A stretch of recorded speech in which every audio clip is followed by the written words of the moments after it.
tractor ਦਾ head ਉਹ ਬਣਾਦਾ ਇਹ ਪਤਾ ਲੱਗ ਜਾ ਸੀ ਅਗਲਾ ਜਿਹੜਾ ਮੁਕਾਬਲਾ ਹੋਣਾ ਨਾ ਉਸ ਤੋਂ ਪਹਿਲੇ ਪਹਿਲੇ ਵਰਕਸ਼ਾਪਾਂ ਤੇ ਬੜਾ ਰਸ਼ ਹੋਣਾ ਜ਼ਿਮੀਦਾਰ ਅੱਗੇ ਵਿਚਾਰਾ ਪ੍ਰੈਸ਼ਰ ਗਰਮੀ ਦਾ ਮਹਿੰਗਾਈ ਦਾ ਮੁਗਲਿਆਲ ਬੜੇ ਵਿਕਣੇ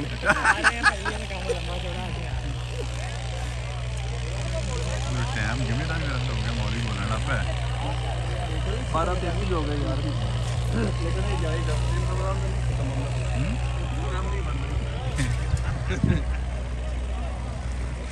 ਹਾਲੇ ਤੇ ਟਰੈਕਟਰ ਹੀ ਬੜੇ ਖਲੋਤੇ ਟਰੈਕਟਰ ਖਲੋਤੇ ਵਾਕਈ ਵੀ ਥੱਲੇ ਹੀ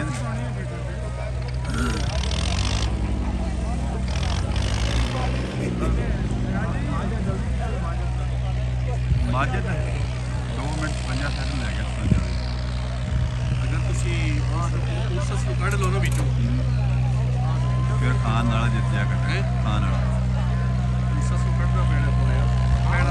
ਪਹਿਲਾ ਮੁਕਾਬਲਾ ਹੀ ਤੇ ਪਹਿਲਾ ਮੁਕਾਬਲਾ ਰੋਲੇ ਚ ਇਹ ਦੁਬਾਰਾ ਆਉਣਾ ਨਹੀਂ ਕਿਸੇ ਇੱਥੇ ਲੈ ਕੇ ਇਹ ਮੈਂ ਤੈਨੂੰ ਦੱਸਦਾ ਪਿਆ